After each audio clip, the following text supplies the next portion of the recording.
Hello everyone. So first let us have a look at the syllabus for electromagnetic induction.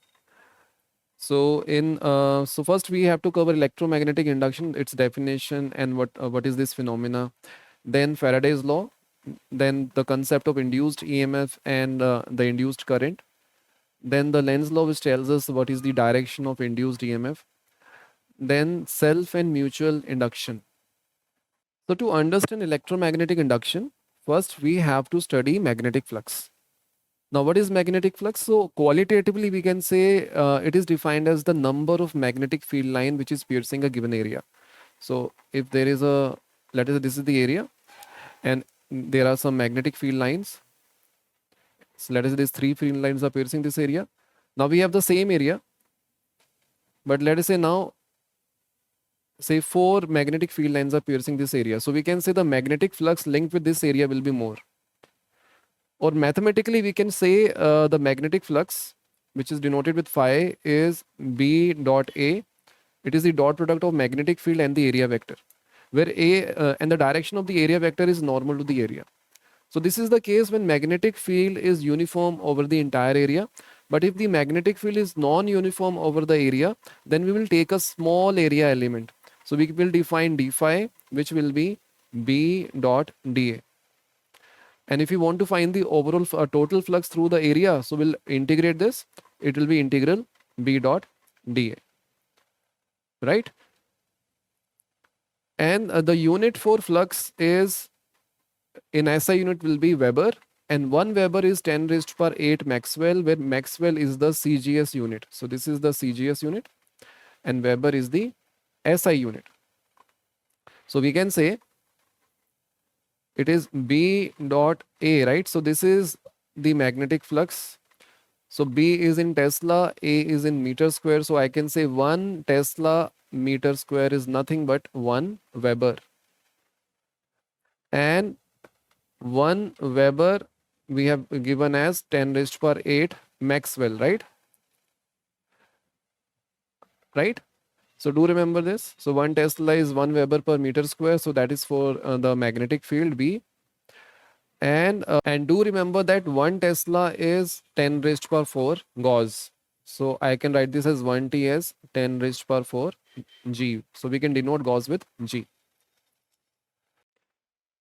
Right, so now let us see Faraday's experiment, and based on those experiments, he was able to formulate electromagnetic induction laws. So in the first experiment, if there is a coil which is connected with a galvanometer and there is a magnet, both the coil and the magnet are at rest in the laboratory frame. So the deflection, there is no deflection in the galvanometer, which implies there is no current in the coil. The second experiment, if the magnet north pole is moving towards the coil, there is some deflection in the galvanometer, right? So it means there is some current induced in the coil. The third experiment, if we double the speed, the deflection which was produced in the second experiment has become double. So the deflection has also increased if we double the speed. If we reverse the direction of the velocity, right, then the deflection also reverses its direction. In the fifth experiment, if the south pole is moving away, then the deflection will be opposite to the deflection produced in the fourth experiment. In the sixth experiment, if the magnet is at rest but the coil is moving away, right, and in this case the deflection will be similar to the deflection produced in the fifth experiment.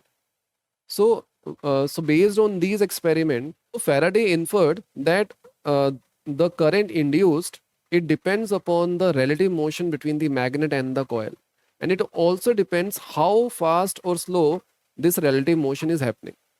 So let us see. So based on these experiments, he was able to formulate two laws. Let us see. So the first law of electromagnetic induction is when the magnetic flux passing through a loop changes with time, or a magnetic field lines of force are cut by a conducting wire, then the EMF is produced in the loop or in that wire. So whenever there is a change in flux, there will be a EMF induced. And this EMF which is being induced is known as the induced EMF. If we have a closed loop, then this induced EMF will set up a induced current in the loop. And we already discussed what is magnetic flux, which is integral of B dot ds. Now the second law is about what is the magnitude of that induced EMF. So the induced EMF will be nothing but the rate of change of magnetic flux, and this negative sign indicates that the EMF will be induced in such a way that it will oppose the change in magnetic flux.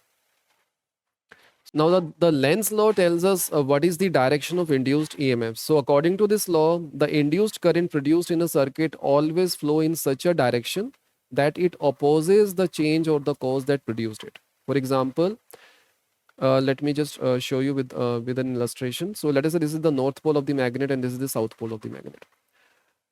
And let us say this magnet is moving towards this coil, which is connected with the galvanometer. Now, due to this magnet, the magnetic field at the core will be in the left direction. So this is the direction of the magnetic field, and the magnet is coming closer, so we can say the magnetic field is increasing, right? So magnetic field is increasing. Now we want to oppose the increase in flux through this coil. So it means there has to be some induced field which opposes this field. So this is the direction of induced magnetic field. And to produce this induced magnetic field which is in the right direction, so if I apply right hand curl rule, the direction of the curl will give you the direction of current induced. So if I do that, if I apply that, so it will be in this direction, right? So that is the direction of induced current in this coil. So this is going in this direction, and let's say that it is showing some deflection like this. Got it? So if the flux is increasing, so it will opposes that, because this induced magnetic field will try to decrease the flux, whereas this magnetic field produced by the magnet will try to increase the flux. Now let's see one more case.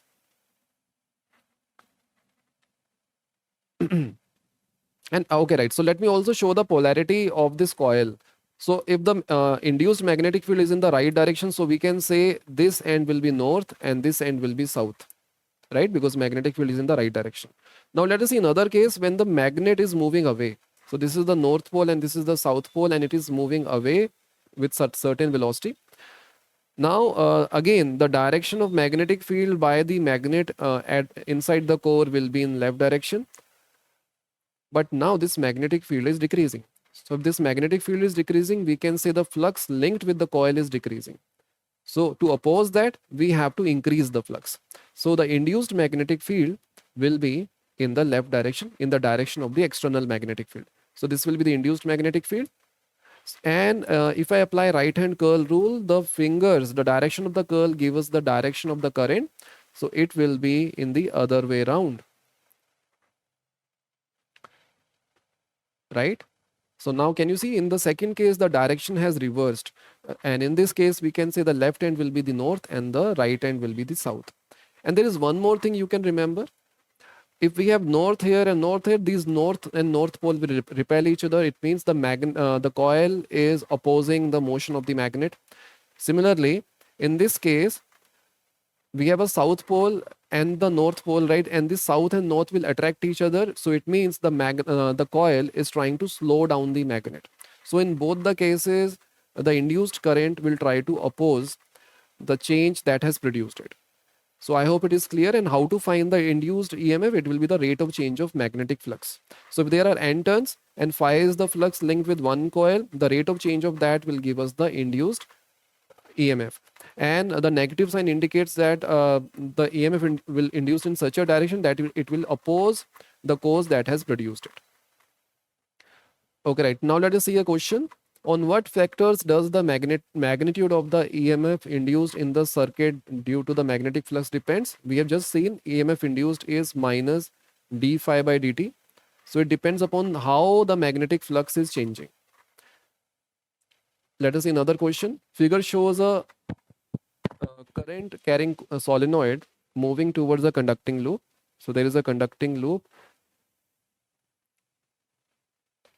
and find the direction of the current induced in the coil.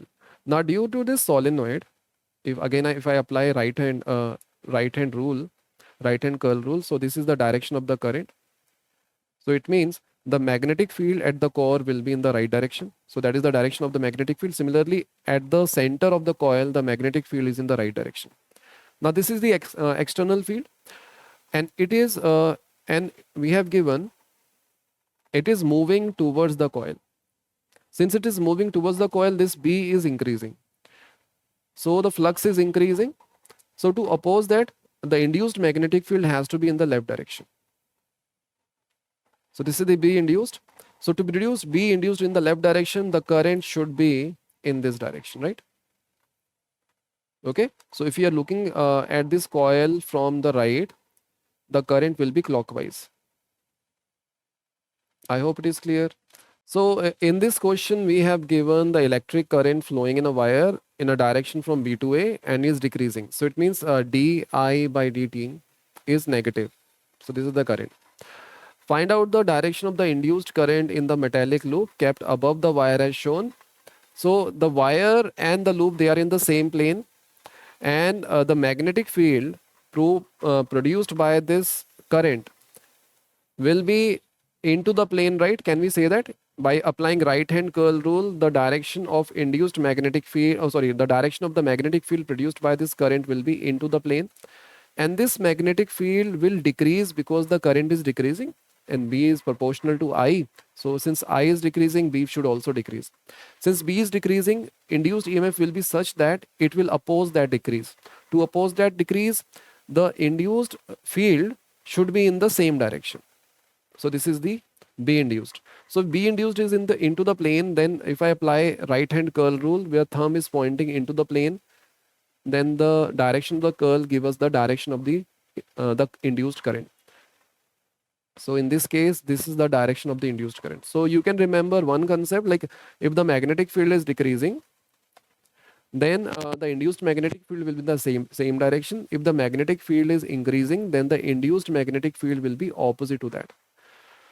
So in this case, the answer will be clockwise. Now let us say another illustration. So a flexible wire of irregular shape ABCD, as shown in the figure, turns into a circular shape when placed in a region of magnetic field which is directed normal to the plane of the loop away from the reader. Predict the direction of the induced current in the wire. Now in this question, magnetic field is uniform, but if you look at the diagram, the area which is bounded by the loop has increased. So if the area is increasing, we can say the magnetic flux will also increase. So if magnetic flux is increasing and the magnetic field is into the plane and flux is increasing, then the induced magnetic field will be such that it will oppose the increase in flux. So the induced magnetic field will be opposite to the original magnetic field. So this is the induced magnetic field. So if it is out of the plane, if you keep your thumb out of the plane and curl your finger, then fingers are curling in the anti-clockwise direction. Use right hand, right? In the anti-clockwise direction. So we can say it will be anti-clockwise, right? So that is the direction of induced current in the loop. Okay, right. Now let us see another question. Predict the direction of induced current in metal rings 1 and 2 when the current I in the wire is steadily decreasing. So current is decreasing at the location of, so I'm assuming both the loop as well as the wire lies in the same plane. So at the location of loop 1, the magnetic field will be into the plane, and at the location of the loop 2, the magnetic field will be out of the plane.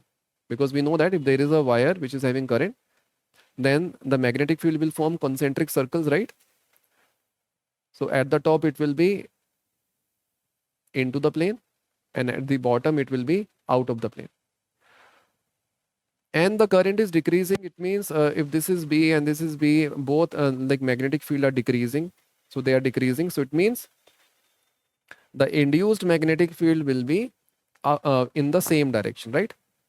Here it will be out of the plane. So in the loop 1, the induced magnetic field is into the plane. If I keep my thumb into the plane and curl finger, it will be in the clockwise direction. So here the induced current will be in the clockwise direction.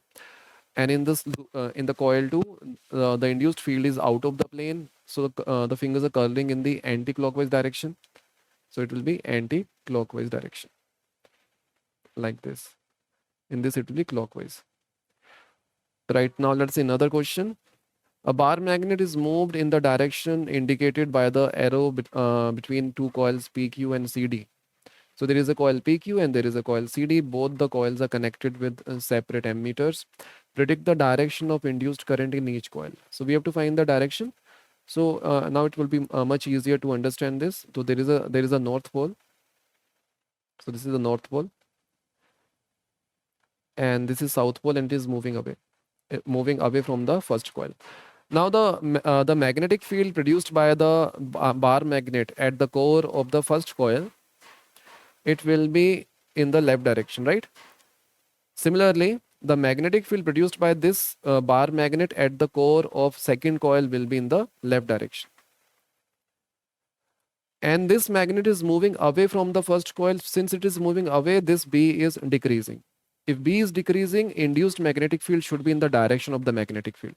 So this is the direction of induced magnetic field. If this is the direction of induced magnetic field, if you keep your thumb in the direction of magnetic field and curl the fingers, so this should be the direction, right? So we can say like this, the current will flow, induced current will flow. But in the second coil, the magnetic field is increasing. So this B is increasing. So if it is increasing, we have to decrease the flux with the help of induced magnetic field. So it should be opposite. So it should be in the opposite direction. So this will be B induced. If this is B induced, if I curl fingers, right, keeping my thumb in the direction of the induced magnetic field, this is the direction of induced current, right? So we can say it will be like this. So in this case, it will be anti-clockwise. In this case, it will be clockwise, right? I hope this concept is clear. Now let us see one more illustration. So the closed loop PQRS of wire is moved into a uniform magnetic field at a right angle to the plane of the paper. Predict the direction of the induced current in the loop. So it is saying that this square loop is entering the field, moved into a uniform magnetic field. If it is moved into, then there will be an increase in flux, and since flux is increasing, the induced magnetic field will be out of the plane. So basically I'm considering this case that it is entering. So this is the magnetic field, external magnetic field, and the loop is like this, and it is entering the magnetic field. So it means the flux is increasing. If flux is increasing, to oppose that, the induced magnetic field will be out of the plane, so the induced current will be anti-clockwise. By keeping your thumb in the direction of the induced magnetic field, curling your finger in the, so the direction of the curl will give us the direction of the induced current. So it will be anti-clockwise, but once this loop is completely inside the magnetic field, there will be no more change in the flux. Hence, there will be no induced EMF or no induced current. Now let us see this question. So two bar magnets are quickly moved towards the metallic loop connected across a capacitor C as shown in the figure. Predict the polarity of the capacitor. So we have to find which plate is positive, which plate is at low potential, right? Let us see. Now due to this magnet, the magnetic field will be in the right direction. So if this is the induced magnet, this is the external magnetic field. To oppose the increase in flux, the induced magnetic field should be in the left direction, right? So this is B induced, right?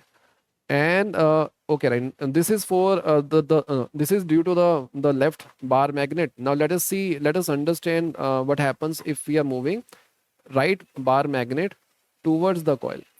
Now due to this right bar magnet, the magnetic field is in the right direction only, and so to oppose that field, the induced magnetic field should be opposite to that.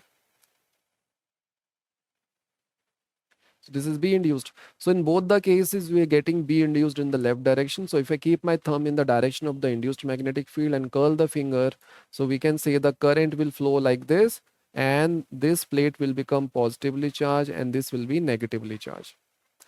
So I hope this concept is clear to you. Now let us see this question. So two loops of different shapes are moved in a region of uniform magnetic field in a direction marked by the arrow as shown in the figure. So the left loop, which is a triangular loop, is entering the magnetic field, and this kind of a square loop, it is exiting the magnetic field. So here the flux is increasing, and in this case the flux is decreasing. So what is the direction of the induced current in each loop? So if the flux is increasing, then the induced magnetic field will be opposite to the external field to oppose the increase in flux. So again, by using right hand curl rule, it will be anti-clockwise. In this case, the flux is decreasing. So in this case, the induced magnetic field will be in the direction of the external field. So it will be clockwise, like this, clockwise, right? That is the answer. Now let us see another illustration. So a current is induced in coil C1 due to the motion of current carrying coil C2. So this is a current carrying coil, and this is the coil which is connected with the galvanometer. Write any two ways by which a large deflection can be obtained in the galvanometer. So if I consider these two, this case where both the coils are not moving, and coil C2 at present there is no current in this. So if we close the switch, once we close the switch, the current in the coil will not attain its maximum value instantly. So it will take some time. So it means the current will keeps on changing. So current is changing from 0 to its maximum value. So when the current is changing, the magnetic field produced by that current will also change. So it means there will be a change in flux linked with the coil C1, and it will show huge reflection. And suppose once we have a steady state achieved in the coil C2, and if we open the key, then the current will decay to 0 from its maximum value. Again, there will be a huge deflection in the galvanometer, because again the flux will be changing through the coil C1. So that is the two ways by which we can have a large deflection in the coil C1. And B, suggest any alternative device to demonstrate the induced current in place of a galvanometer. So what we can have a low power LED instead of a galvanometer, and when that LED glows, it gives us the current in the coil C1. Right, now let's see the next question. So two identical loops, one of copper and other of aluminum, are rotated with the same angular speed in the same magnetic field. Compare the induced EMF and the current produced in the two coils. Justify your answer. Let us see. So I'm assuming let us say this is the coil, and we are rotating this coil about its diameter. And this is the area vector. And let us say this loop is placed in a magnetic field which is also out of the plane. So this is the external field which is out of the plane.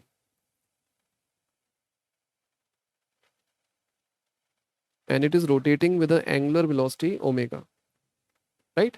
So what is the flux? So we can say flux will be B dot A, and here we can say it will be B A cos theta. And what is theta? Theta depends upon omega, right? And time. So we can write theta can be written as omega times t, because it is rotating uniformly with a constant angular velocity.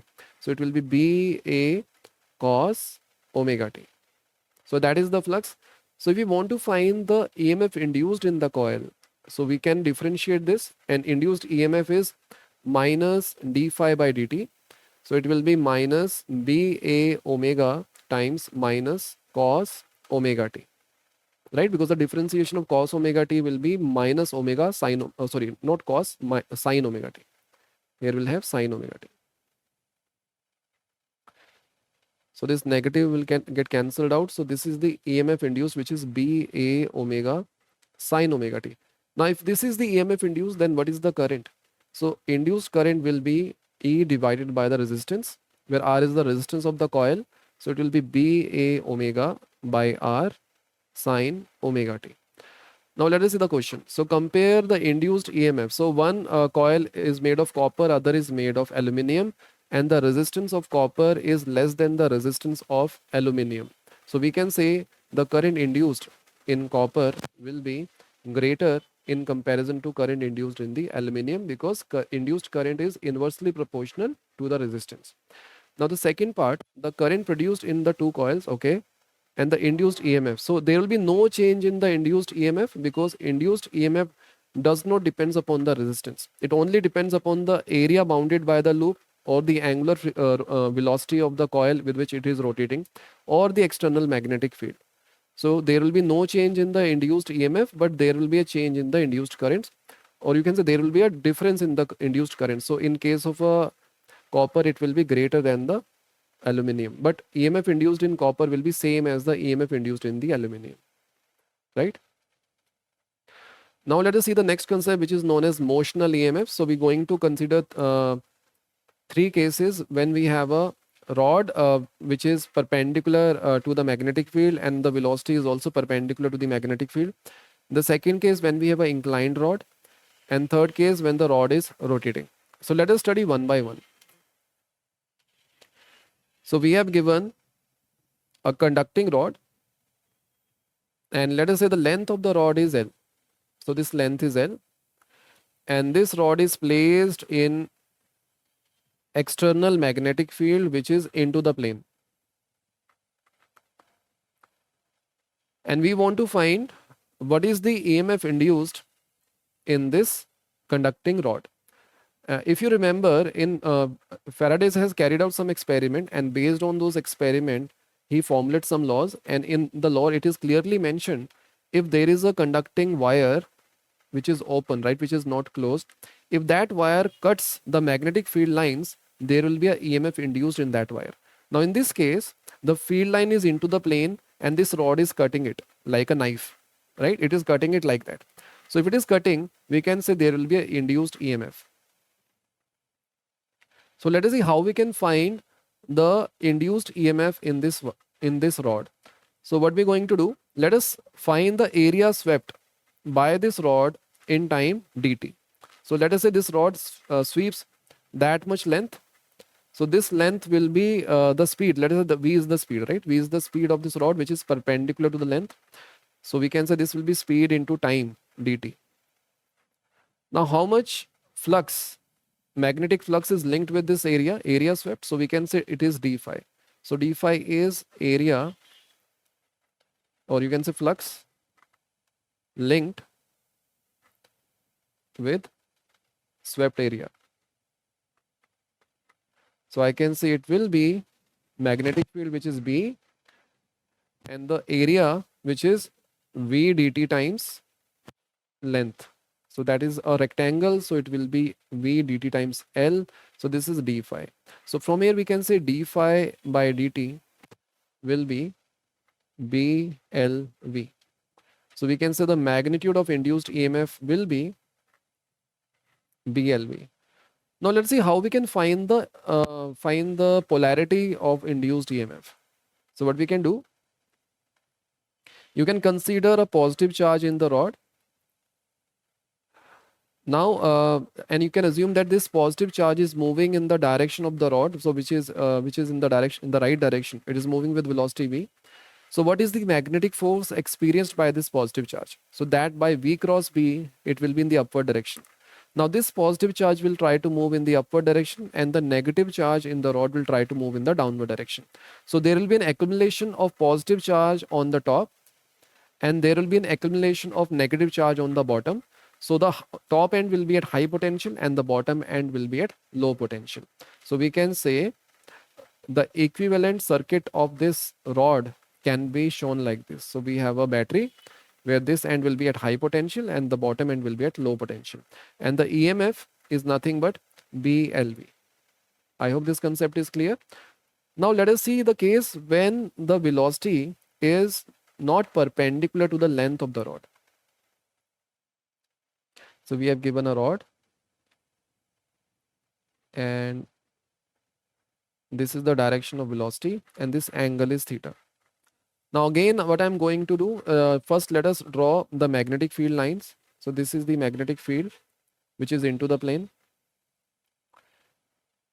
And now we're going to find the area swept by this rod in time dt. So let us say this rod reaches at this particular position after time dt. So this length will be speed into time, that will be v dt. This is v, right? And this length is L. So now we have a parallelogram of one adjacent side is L and v dt. So what is the area of parallelogram? It is base into height. So if base is v dt, then the height will be what? So we have to find this, the perpendicular distance between two opposite sides. So this perpendicular distance will be L sine theta. So we can write this as L sine theta multiplied with the base, which is v dt. So this is the area. So what is the flux which is linked with this swept area? So this flux will be B times the area swept. So L v dt times sine theta. And we can write this as d phi by dt will be BLV sine theta. So what you can do, so when you have such kind of a question, you can take the component of velocity which is perpendicular to the rod, and it will give you the induced EMF. So I can say the magnitude of the induced EMF will be BLV sine theta. And how to find the polarity? Again, you can consider a positive charge, and the force on this positive charge will be in the upward direction. So I can say the top end will be at high potential and the bottom end will be at low potential, and we can show it like this. So there is a battery where this end will be at high potential, this end is at low potential, and the EMF will be BLV sine theta.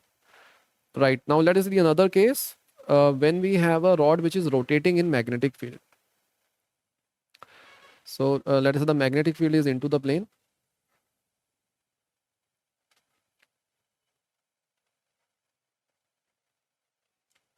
And there is a rod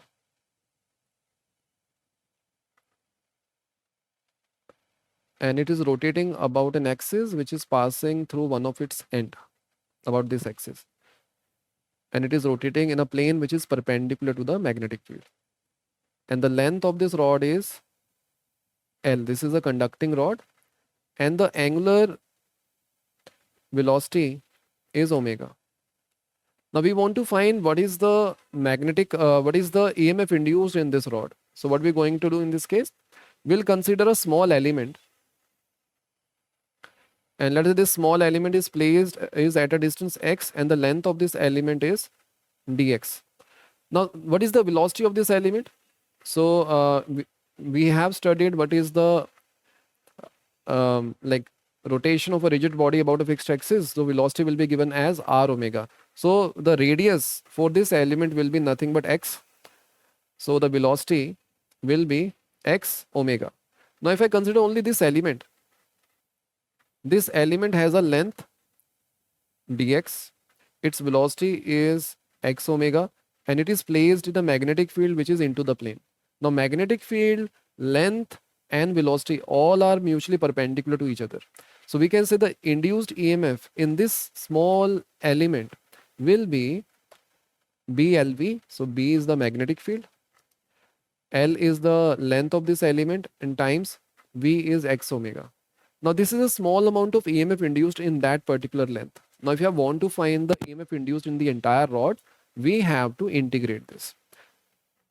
And what is the polarity? Let us also find the polarity. So if I consider a positive charge, if there is a positive charge, it is going in the downward direction. So if I apply V cross B, it comes out to be right. So there is a force on this positive charge in the right direction. So we can say the right end will be at high potential, left end will be at low potential.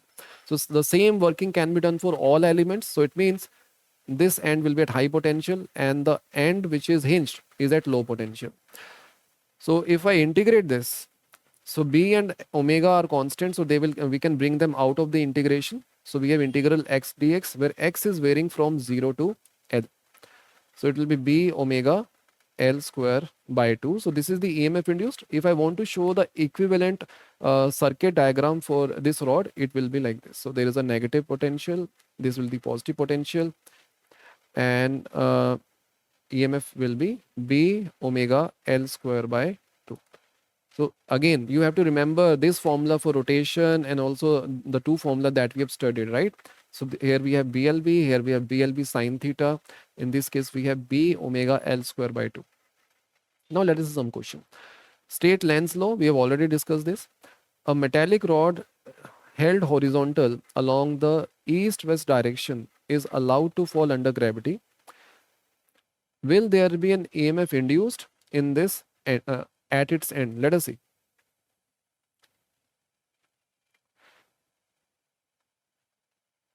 So let me show you the directions.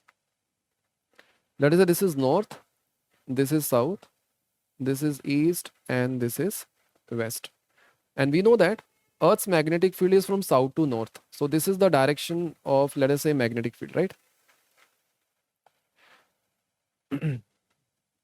And there is a rod which lies along east-west direction, and it is falling vertically and is allowed to fall under gravity. So it is falling vertically like this. So since it is falling vertically, it is cutting magnetic field line which is from south to north. So if it is cutting magnetic field line, there will be an induced EMF. So if I consider a positive charge, so it is a V is in the downward direction. So V cross B. So thumb is pointing in the right direction. So this end will be at high potential and this end will be at low potential. Yes, so there will be a EMF induced because this rod is cutting magnetic field line. So there will be a EMF induced.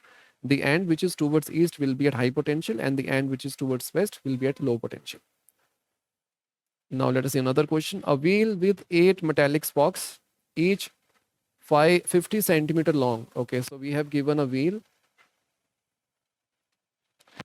with 8 spokes. So 2, 4, 6, and 8. So this is given to us. And each metallic spoke is 50 centimeter long. So if I show the length, this length is given as 50 centimeter and it is rotating with 120 revolutions per minute. So omega is given. So it is rotating with 120 revolution. And if I want to convert revolution this into into SI units, so one revolution is equivalent to 2 pi radian. So multiply this with 2 pi and minutes into seconds. So divided by 60. So this will be radian per second.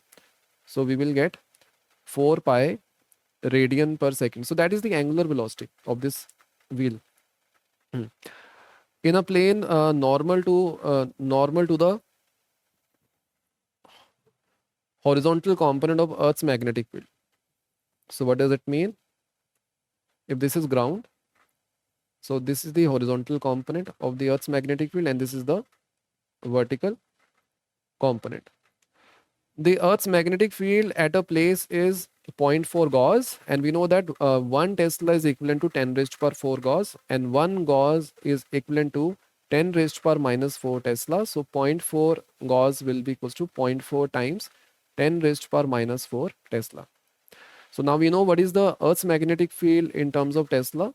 The angle of dip is 60, though the Earth's magnetism is not in board syllabus, but just let me give you the idea what is angle of dip. So now the Earth's magnetic field at a particular place on Earth has two components. One is vertical component, other is horizontal component. The angle made by the net magnetic field with the horizontal is known as the angle of dip. So we have given B. So this 0.4 into 10 raised per minus 4 Tesla is the net magnetic field produced by the Earth at a place. So this B is 0.4 into 10 raised per minus 4 Tesla and this phi is given as 60 degree. So calculate the EMF induced between the axle and the rim of the wheel. How will the value of the EMF be affected if the number of spokes were increased? Okay. So if I want to show the component of magnetic field which is perpendicular to the plane of this wheel, I would say it will be the horizontal component, and this horizontal component will be what? So because we have given it is placed in a plane normal to the horizontal component, right? So it means normal component is into the plane in this case. So this is the horizontal component.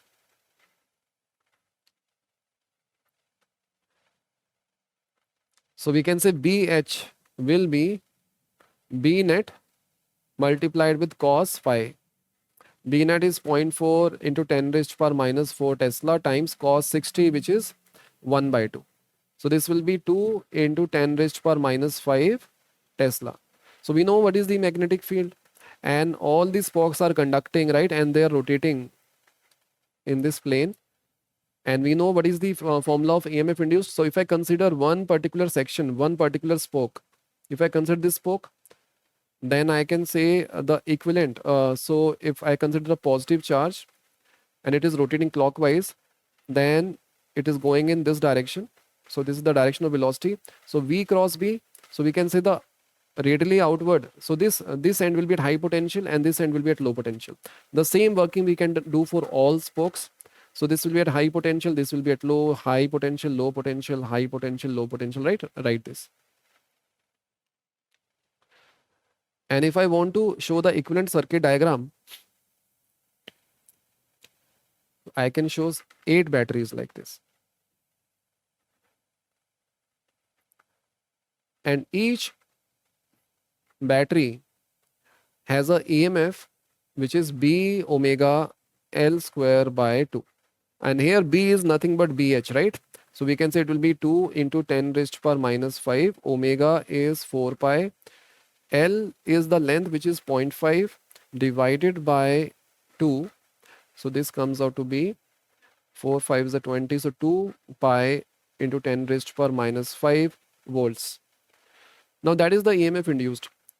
So we have to find the EMF induced between the axle and the rim. So at this point and this point, what is the potential difference? If there is no resistance, then we can say, if there is no resistance in the spoke, we can say the EMF induced between the axle and the circumference will be 2 pi into 10 raised power minus 5 volts.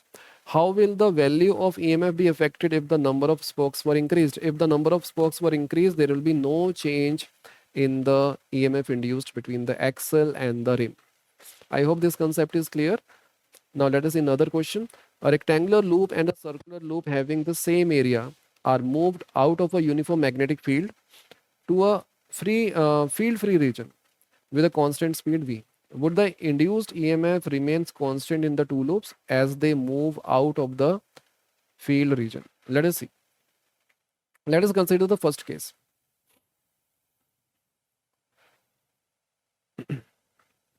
As it comes out,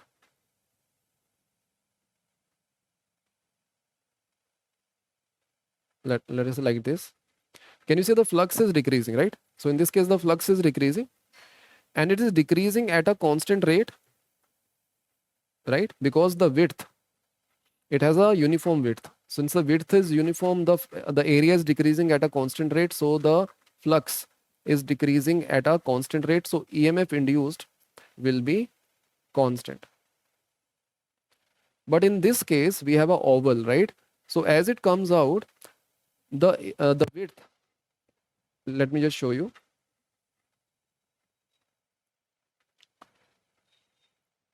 As it comes out, this width is keeps on changing, right? So we can say the area is not decreasing at a constant rate, so the EMF induced is not constant. If EMF induced is not constant, so we have to tell, would the induced EMF remains constant in the two loop as they move out of the field? So we can say in the first case it will remain constant because the width is constant and the rate at which the area is decreasing is also constant. So the EMF induced will be constant. But in the second case, the rate at which the area is decreasing is non-uniform. So EMF induced will be non-uniform.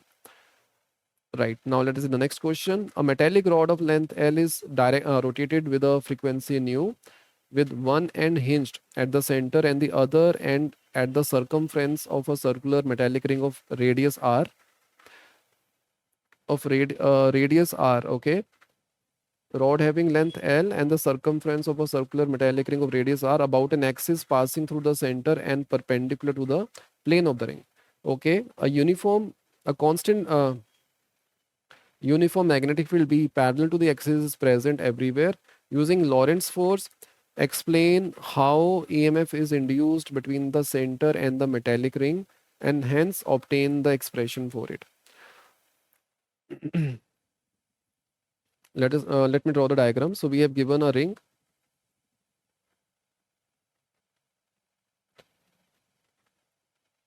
with one end finish, okay, right, at the center and the other end at the circumference. So we have given a ring and there is a rod. One end is hinged at the center of the ring and the other end is at the circumference of the ring, and we have given radius as r. If radius is r and the length of the rod is L, I think r is equals to L in this question, right? And a constant magnetic field is parallel to the axis, so magnetic field is into the plane.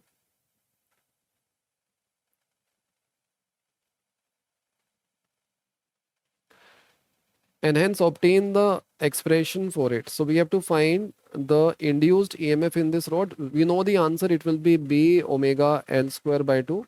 And here we have to use Lorentz force, right? Now let's see what do they mean by Lorentz force.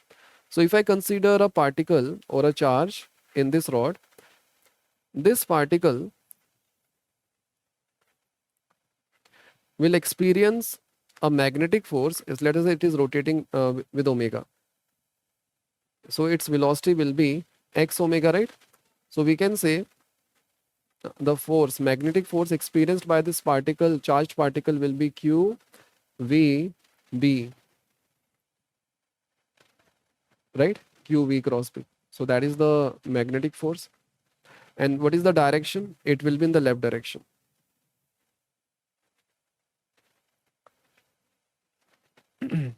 Right?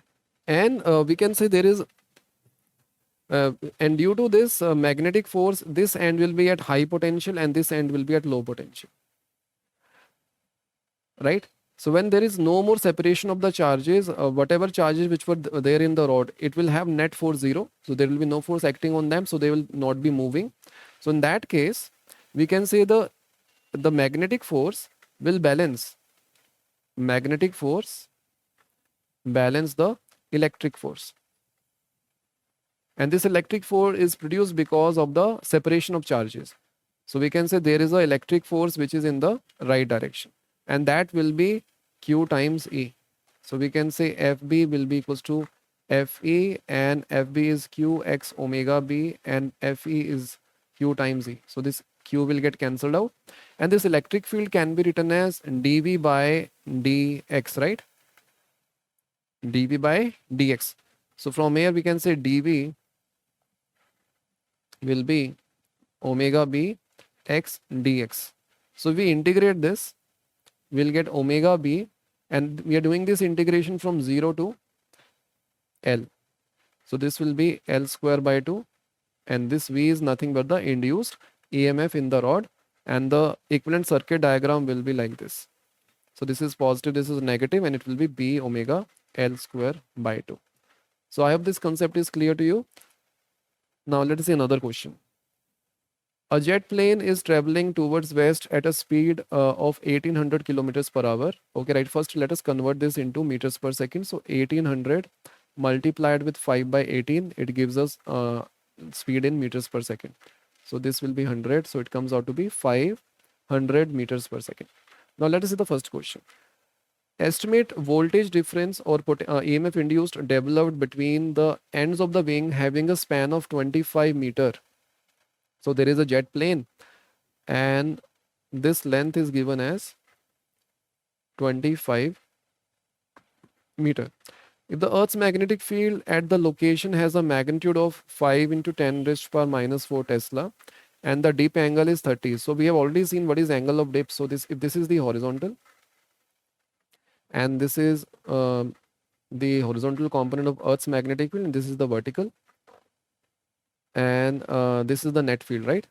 B net, and this angle is 5, which is given as 30 degree, and B net is given as 5 into 10 raised to power minus 4, and to produce, and in this case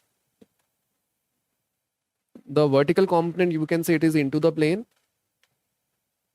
So we can say if I show the magnetic field, the field which is perpendicular to the wingspan will produce induced EMF. So this will be BV, and BV will be B net sine 30, 5 into 10 raised to power minus 4, sine 30 degrees. So this will be 5 by 2 into 10 raised to power minus 4 Tesla. So this is BB, which is 2.5 into 10 raised to power minus 4 Tesla. So we have to find what is the EMF induced. So what we're going to do in this case, we'll replace this jet with a conducting rod like this, right? A conducting rod of length 25 centimeter. So this conducting rod, it lies in this plane and the magnetic field is into the plane. So we are not taking the component, the horizontal component of magnetic field, because horizontal component and the length of the conductor are parallel. But the EMF will be induced if they are mutually perpendicular to each other. So in this case, the EMF induced will be B L, which is 0.25 V, and V is given as 500. Now from here, 25 can be written as 1 by 4, and this will be 5 by 2 times 1 by 4 times 500 into 10 raised to power minus 4. So we can say this will be 8. So this will be 662.5. So 25 and then 12, then 31. So we have this. This should be the answer. So 3.125 into 10 raised to power minus 2 volts. So that is the EMF induced between the two ends of the wing. And what is the polarity? So bottom, this end will be at high potential and this end will be at low potential, right? So the answer will be 3.125 into 10 raised to power minus 2 volts. How will the voltage developed be affected if the jet changes its direction from west to north? Now if the jet is going from south to north, and in this case, again, what we can say, okay, in this case, the magnetic field vertical component is into the plane, right?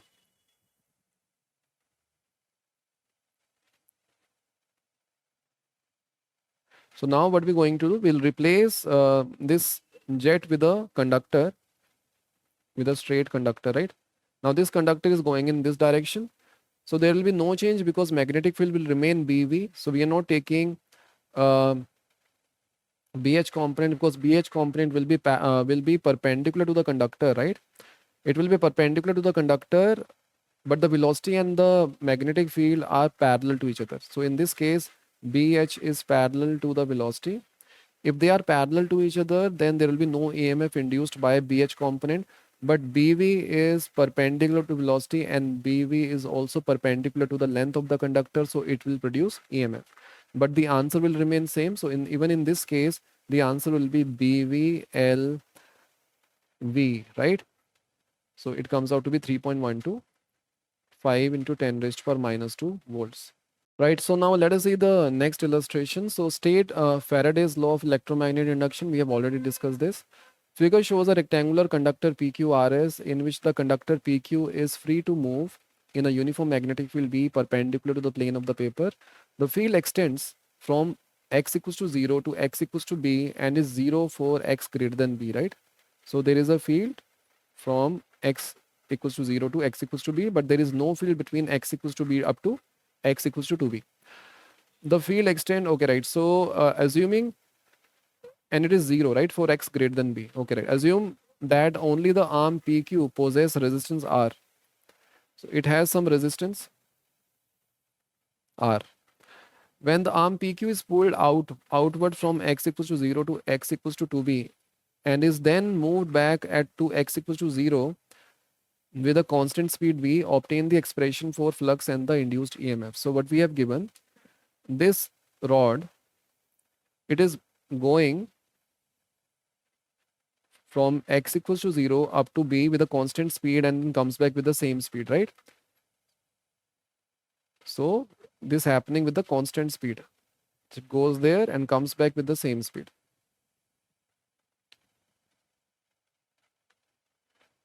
Now we have to obtain the expression for flux and the induced EMF. Let us see. As long as this conductor is in magnetic field, there will be induced EMF due to motional EMF, right?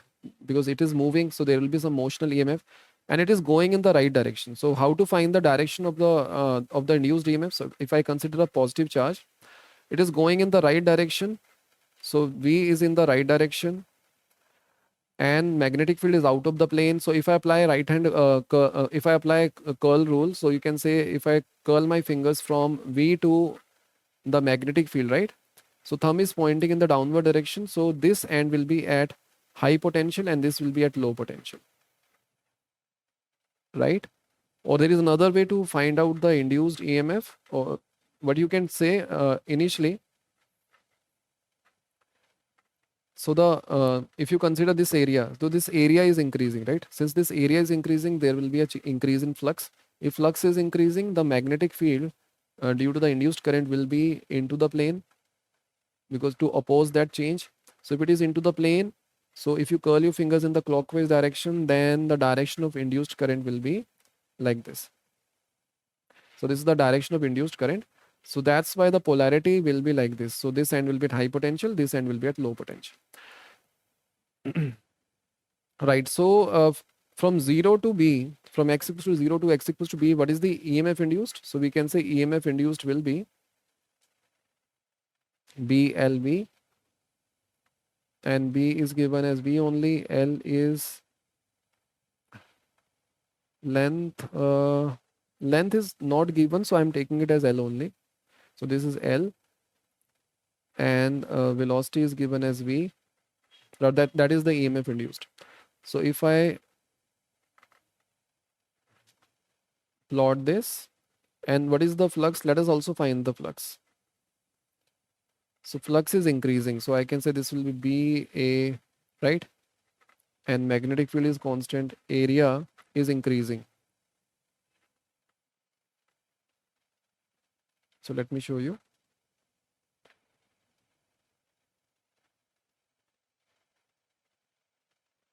If I take this distance as x, let us say at time t, the rod is at a distance x from SR.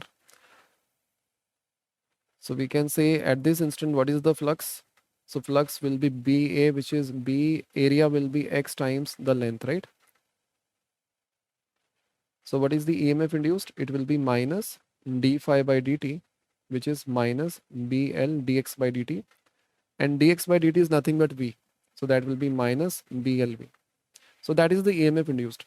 And this formula is applicable up to which point? From 0 to B. So we can say it is applicable from 0 for x greater than 0 and less than B. Now what happens when this conductor comes out? When x is greater than B, then the conductor is not in magnetic field, so there will be no EMF induced, and the flux between S, R, Q, P will be constant, so there will be no change in flux. So we can say the flux will get stabilized, and that will be B L times B. And what is the EMF induced? That will be 0. So this is applicable for x greater than B and less than 2B, and then while coming back from x, right, from B to 2B, and then from 2B to B, so there will be no EMF induced and the flux will be constant. And while entering the magnetic field, there will be a decrease in flux, we can say. So phi will become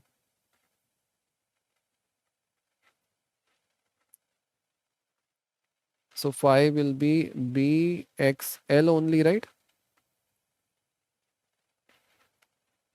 And the EMF induced will be negative of BLV. So the flux is decreasing, right? So let me again solve this. So flux, the rate of change of flux will be what? So EMF induced will be minus d phi by dt. Now x is decreasing. So this can be written as minus BL dx by dt. And this dx by dt is minus V here. So EMF induced will be BL V. So dx by dt is minus V, and minus or minus become positive. So EMF induced here will be positive. Now if I plot the graph, So let us plot the graph of flux.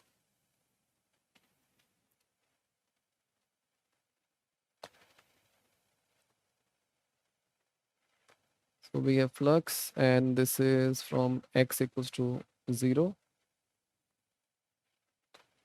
and this is x equals to b, and this is 2b. And while coming back, right? So I'm again showing this to be b and this as 0, right? Something like that.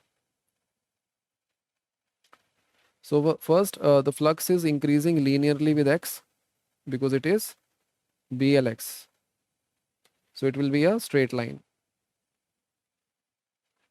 And at b, it becomes blb, right? So this will be bl small b. And after that, the flux becomes constant. So it will remain constant, right? And when the conductor again is at b, there is a decrease in flux. Again, it is decreasing linearly. I hope it is clear. Now, if I plot for induced EMF, first it is minus BLB. So this is B, then this is 2B, B, and then 0. First it is negative minus BLB, then it becomes 0 up to this point, and then there is an increase in EMF induced, and this EMF will be plus BLB, right? Now that is the graph for this question. Right, now let us see another question. So figure shows a rectangular conducting loop PQSR in which RS is of length L is movable. The loop is kept in a uniform magnetic field B directed downward perpendicular to the plane of the loop. The arm RS is moved with a uniform speed V. So RS is moving with a uniform speed.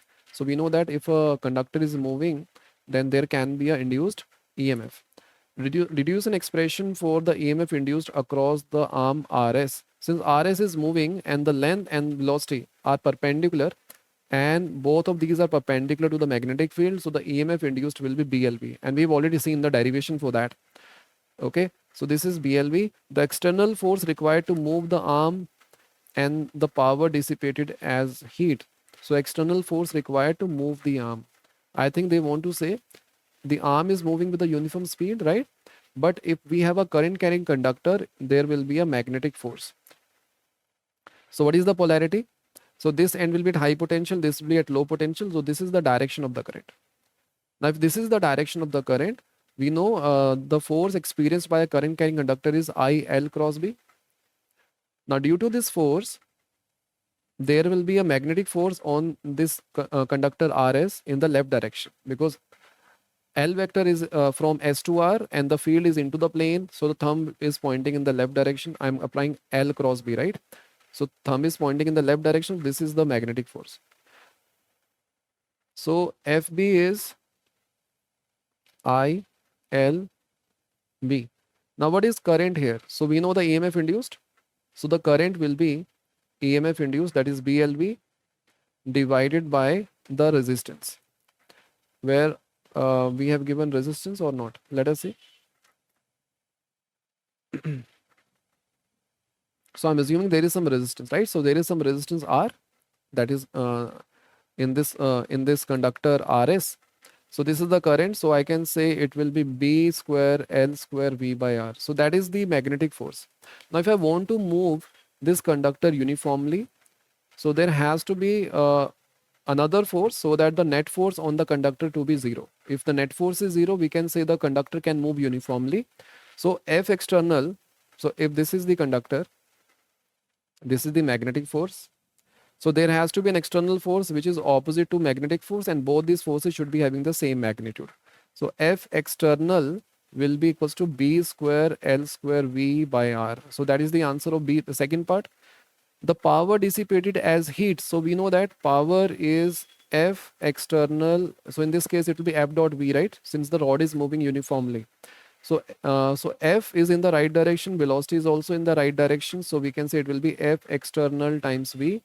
F external is B square L square V by R times V. So it will be B square L square V square by R. Right. So now we have come to the last part where we will discuss inductors and inductance. First we'll see what is the meaning, and then we'll see the concept of self-inductance, then how the inductor behaves in an electrical circuit, then how the energy is getting stored in inductor, and then what is the concept of mutual inductance. Right, so let us see what is the meaning. So first of all, what is inductor? It is a device with which we can oppose the sudden change in the current. So if you want that your device does not get damaged with a sudden fluctuation in the current, we can use an inductor in that. And an inductor can also store energy in the form of magnetic field. So we can also use as a source of energy, right? So it stores energy in the form of magnetic field when the electric current passes through it. So what is an inductor? It looks like this. So there will be a coil which is wrapped on a cylindrical core, or it can be you can say a circular core also, right? Just like a toroid. And if we pass current through this, we can store magnetic energy in the form of magnetic field inside this coil. And you can also say what is an inductor? So what is the inductance? Inductance is the property of the inductor with which it can oppose the sudden change in the magnetic flux, right? Now let us see what is self-inductance. So by name, self-inductance means we are passing current through an inductor, and due to that current, there is some induced EMF in that coil. So let us see. So there is and this is the inductor, and we are passing current I, and this is the direction of the current. Now due to this current, and let us say this current is increasing. So I can say it is di by dt is greater than 0. So if the current is increasing, what is the direction of the magnetic field? So in this case, if I apply right hand curl rule, the thumb is pointing in the right direction. If I curl my fingers in the direction of the current. So this will be in the right direction. This is the direction of the magnetic field inside the core. Now, the current is increasing. Since the current is increasing, this D will also increase. If D is increasing, and we know by Lenz's law, the induced EMF will be such that it will oppose this increase in the flux. So the induced magnetic field will be in the opposite direction. So that is the direction of induced magnetic field, and due to this induced magnetic field, there will be you can say an induced current which is opposite, right, in the opposite direction. So this is the induced current, right? So I hope it is clear what is self-inductance, and let us see how we can find self-inductance. So let us say there are n turns, right? So n is the number of turns in the inductor, and let us say phi is the flux linked with one coil. So the total flux will be n phi. Now this n phi is directly proportional to the current in the coil, right? And the constant of proportionality here is known as self-inductance. So we can say it will be n phi is equals to L times I, and we denote self-inductance or the coefficient of self-inductance by capital L. So L will be n phi by I. So total flux divided by the current will give us the self-inductance of that particular inductor. So what is the unit of self-inductance? We have flux in the numerator and we have current in the denominator. So we can say it will be Weber per ampere, right? So that is the unit. Okay, right. So if I want to find what is the EMF induced, what is the induced EMF? Since n phi is L times I, if I differentiate this, so d times d by dt of n phi will be L times di by dt. Now this self-inductance, it depends upon the geometry of the inductor. So how many turns are there, what is the length, and what is the radius, all those things. It depends upon those values. Right, so we know by Faraday's law, d by dt, the flux, the rate of change of flux is the EMF induced. So it will be minus E induced, which is equals to L di by dt. So we can say induced EMF will be minus L di by dt. So we have to remember this relation. So that is the potential drop across the inductor. Right, now let us see how the polarity is. So in this particular case, if the current is increasing, we can say the induced EMF will be like this, right? This will be positive, this will be negative, positive, negative, like this. So we can say the left end will be positive and the right end will be negative. So if I show this in an electrical circuit, Like this, we can show in an inductor. And in this case, if the current I is increasing, then the left end will be at high potential and the right end will be at low potential. And the potential difference will be given by L di by dt, right? Where I is increasing. Now, if I is decreasing, if in the inductor, if I is decreasing, in that case, the right end will become at high potential and the left end will be at low potential. Again, the magnitude will be given by this, right? L di by dt. Here, current is decreasing. So we have to remember this concept. Now let us see a question. A plot of magnetic flux phi, where is versus the current I is shown in the figure for the two inductors A and B. Which of the two has larger value of self-inductance? As we have already discussed, what is self-inductance? It is the flux per unit current, right? So we can say flux is directly proportional to the current, and the constant proportionality is the self-inductance. And this is nothing but it's a linear relation, right? Phi is a linear function of I, and this will be the slope, right? So we can clearly see that the slope for A is greater than the slope of B. So M of A is greater than M of B. So we can say the self-inductance of A will be greater than self-inductance of B, right? So that is the answer of this question. Now let us see another question. So current in a circuit falls steadily from 5 ampere to 0 ampere. So current is decreasing from 5 to 0 ampere. In how much time? 100 milliseconds. If the average EMF induced is 200 volts, calculate the self-inductance. So we know that induced EMF, its magnitude will be given by L di by dt. And di is nothing but the change in current and dt is the duration for that change. So we can say L and the change in current will be 5 and the duration is 100 milliseconds, so 10 raised power minus 3. And induced EMF is 200 volts, so we'll get 40 here, so it will be 4 Henry. So the unit, so we can say 1, so Weber, 1 Weber per ampere is nothing but 1 Henry, right? And H is also the unit of inductance. 1 Henry is equals to 1 Weber per ampere. So the answer of this question will be 4 Henry, right? Henry means Henry, right? Henry. Okay, right. So now let us calculate the self-inductance of a solenoid. So we have given a solenoid of length L and the area, this area is given as A and there is a current I. And we know that, and let us say there are n turns, right? So n is the number of turns. And we can define small n, which is number of turns per unit length. So that will be capital N by n. And we know that the total flux is equals to L times the current. That is the definition of self-inductance, right? So what is the flux linked with one of the coil? So we know that in a ideal, so I'm taking the case of an ideal solenoid, right? So ideal solenoid, the field inside an ideal solenoid is mu naught IN, that you already studied in magnetism. So magnetic field, this is the direction of the current. The magnetic field is in the right direction, and this B is given as mu naught I small n, right?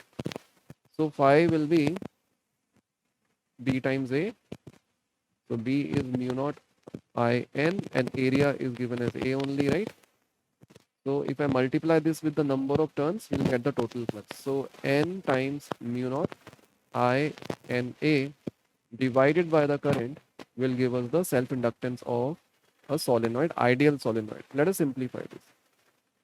This can be written as, so I can multiply and divide by the length of the solenoid. So if I multiply and divide by length, now this term is nothing but the number of turns per unit length. So we'll be having mu naught N square A times L. Now if you look at A times L carefully, A is the area of cross section, L is the length of the solenoid. So it is basically the volume of the core, which is a cylindrical core, right? So it is the volume of the core. So we can say mu naught N square will be equals to L divided by volume of core. So this is much easier to remember, right? This formula is much easier to remember. Self-inductance per unit core volume will be mu naught n square. So you can remember this. Just multiply mu naught n square with the core volume, will get the self-inductance of ideal solenoid. Right. So now let us see the energy stored in an inductor.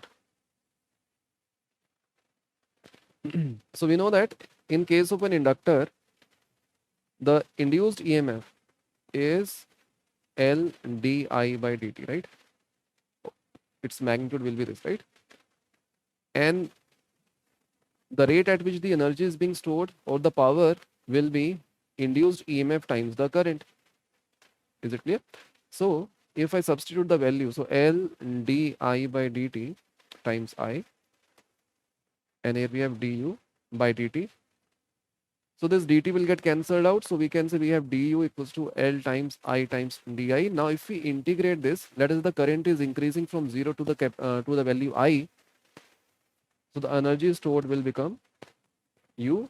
So this will be L, and the integration of I is I square by 2. So from 0 to I, so this will become I square by 2. So we can say when the current is I inside the solenoid, in the coil of the solenoid or the inductor, the energy stored will be half L I square. So you have to remember this derivation. Now let's see a question which came in one of the board exams. Starting from the expression for the energy, which is half Li square stored in the solenoid of self-inductance L to build a current I, obtain the expression for the magnetic energy in terms of magnetic field, area and length of the solenoid having number of turns per unit length, hence show that the energy density is given by this, right? So we know what is the energy formula, that's half L I square, and here L is the self-inductance of the solenoid and I is the current. Obtain the expression for magnetic field in terms of magnetic field B. So we have to find this U in terms of magnetic field, area and length, and we know that self-inductance of an ideal solenoid is mu naught n square times area of cross section times length, right? So if I substitute this value in this equation, we will get half mu naught n square a times L times I square, right? So with like this we can find, and in this case mu naught in, or I can write this as half mu naught I. Okay, right, let me multiply and divide by mu naught. So we have mu naught I n square times a L divided by mu naught times this will be U, and this mu naught in is nothing but the magnetic field inside the core. So it will be B square by mu naught times AN. Right? So this is the formula of energy stored in the inductor in terms of magnetic field. And if I want to find the energy density is the energy stored per unit volume. If you divide U with the core volume, we will get the energy density. So U divided by AL, where AL is the core volume, will be half B square by mu naught. So we have derived this formula also, right? So that is the answer of this question. Now let's see how inductor behaves in a circuit. So there is an inductor, let us say there is a resistor also, and there is a battery. And there is a switch. So when we, let us the self-inductance is L, and here the resistance is R, and let us say this battery is having EMF E. Now when we close this switch at t equals to 0, right? When we close this switch, the inductor behaves like a, you can say, open circuit, right? At t, or you can say just after closing key, inductor behaves as a open circuit.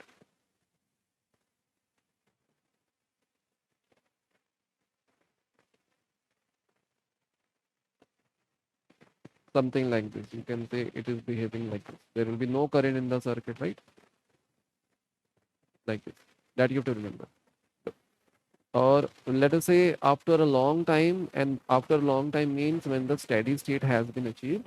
So in steady state, the current in the inductor stabilizes and there will be no more potential drop across the inductor. Current attains a constant value. So if I show the circuit, it will look like this. It will behave like a connecting wire. This is E and this is R. Then the current in the circuit will be E by R. So this you can remember. But I haven't seen any question based on this concept in board exams. Now let us see the concept of mutual inductance. What is mutual inductance? Let us say there is a coil 1. So this is coil 1 and there is another coil 2. Right? Now if we pass current in the coil 1, that is the I1 is the current. Then the magnetic field produced by this current will get linked with the second coil. If I show the magnetic field line,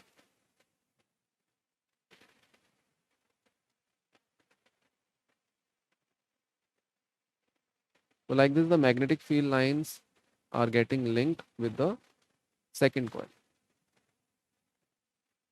right? So it means if we change the current I, suppose if we increase current I,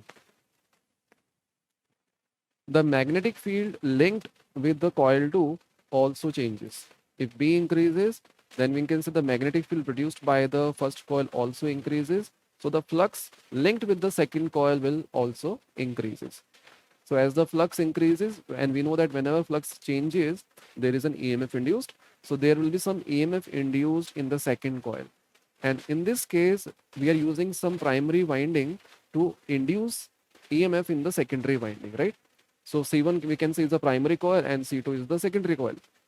And here we are using C1 to induce EMF in C2. So we'll call this phenomena as mutual inductance, right? Mutual induction, right? So let me just show you.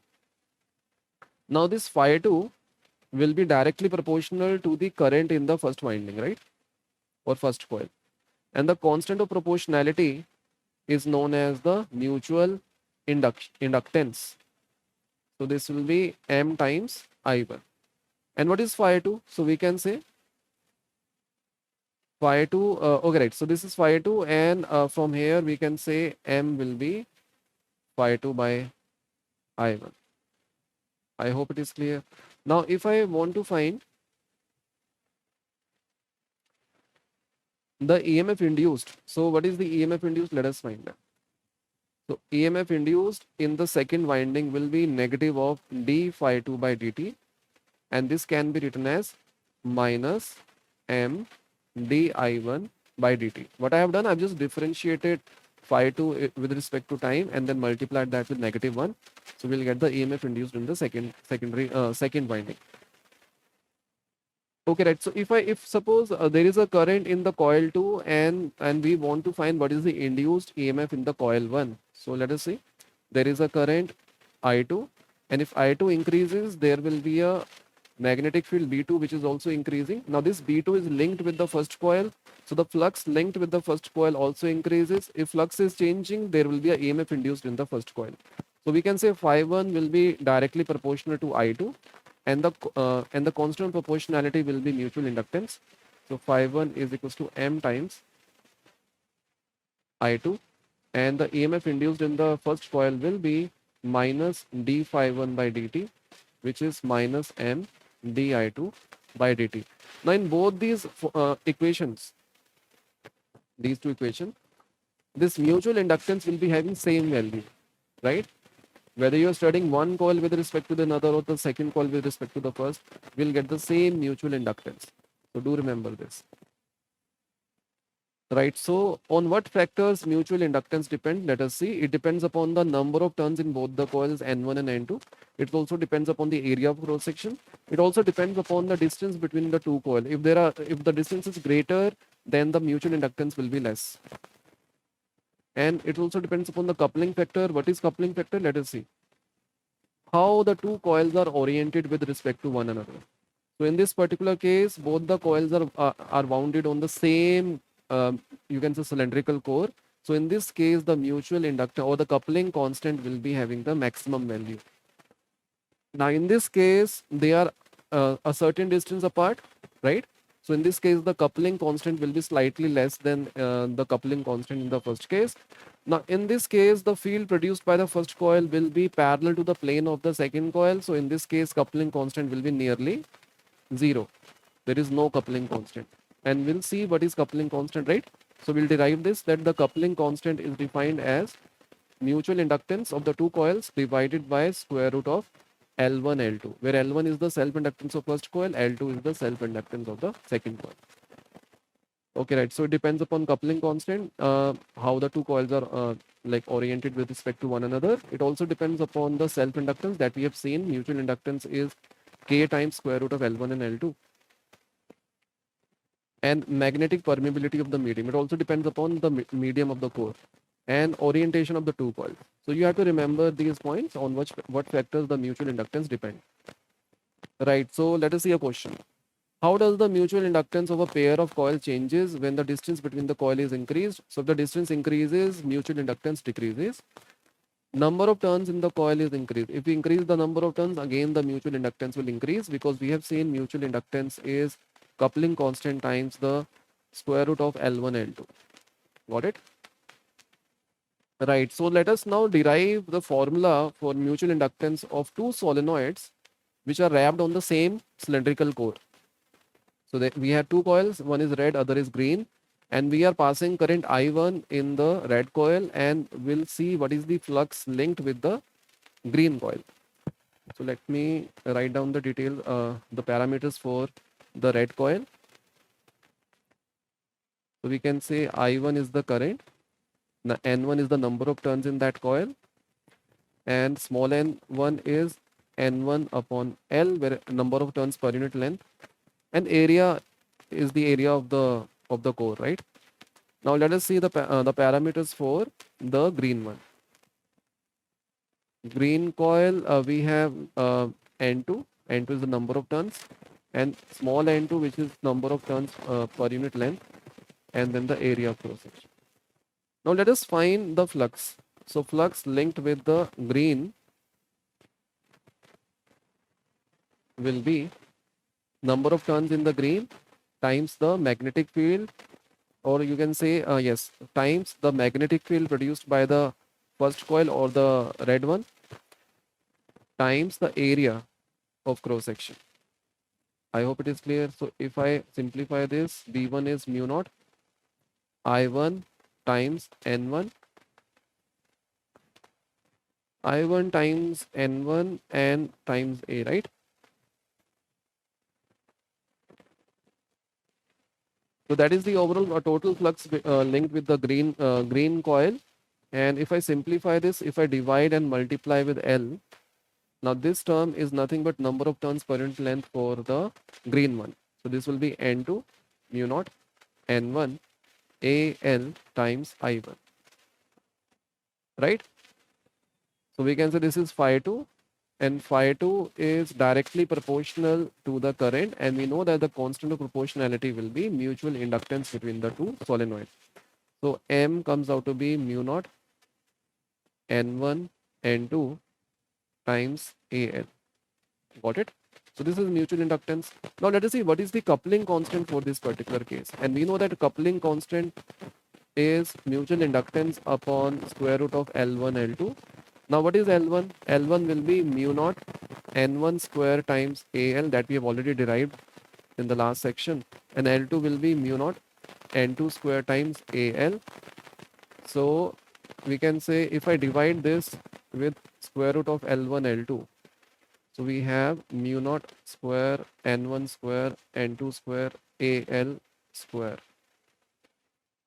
So this will become mu naught N1 N2 AL divided by mu naught N1 N2 AL. Can you see? The right hand side becomes 1. So we can say M will be root of L1, L2. So in this case, since they have the same cylindrical core, so whatever flux produced or whatever field produced by the first coil will be completely linked with the second coil. So that's where the coupling constant comes out to be 1. So that you can remember, right? So in this particular arrangement, the coupling constant will be 1. So M upon root of L1, L2 comes out to be equals to 1. So you have to remember this formula. So mutual inductance will be mu naught N1 square N2 square times AL, and the mutual inductance per unit core volume will be mu naught N1 square N2 square. Sorry, not N1, sorry, I have made a error. It is mu naught N1 N2, and mu naught N1 N2 it will be the mutual inductance per unit core volume. Now let us see some questions. So find out the expression for the mutual inductance of a inner solenoid of length L having the radius R1 and the number of turns N1 per unit length due to the second outer solenoid of the same length and N2 number of turns per unit length. So I'm assuming in this case again they both will be having the same radius, right? So here we have R1. So as we have seen the formula, mutual inductance is given by mu naught N1 N2 times A times L. Okay, you know how to derive this. So mu naught N1 N2 and area will be pi R1 square times L. So that is the formula, right? And this can be derived by using this derivation. Okay. Two concentric circular coils C1 and C2 radius R1 and R2, where R1 is very small in comparison to R2, are kept coaxially. If the current is passed through C1, then find an expression for the mutual inductance between the two coils. Okay, right. So we have given two coils which are concentric and coaxial, right? Something like this. They have the same center, and this is R1 and this radius is R2. And we need to find the mutual inductance between them. So what we can do, we can assume some current in the outer coil, in the big coil, and we'll find the field of this big coil at the location of the small coil. Since the radius R1 is very small, we can assume that the magnetic field at every point inside this coil will be same as the magnetic field at the center by the first coil. So what is the formula of magnetic field? If this current is I2, let us say, if this current is I2, then the magnetic field at the center will be mu naught I2 upon 2 R2. And this we have already derived when we were discussing magnetism. So B2 it will be this. So what is the flux linked with the first coil? It will be B2 times the area. So that will be pi R1 square. So B2 is mu naught I2 upon 2 R2 times pi R1 square. And we know that mutual inductance will be flux linked with the first coil divided by the current in the second coil. So phi1 upon I2. So phi1 upon I2 will be mu naught pi R1 square upon 2 R2. So that is the mutual inductance of these two coils. Right, so here I conclude this video. So I hope whatever concept I have explained are clear to you, and wish you luck for your exam, and see you in the next video where I will cover alternating currents. Thank you.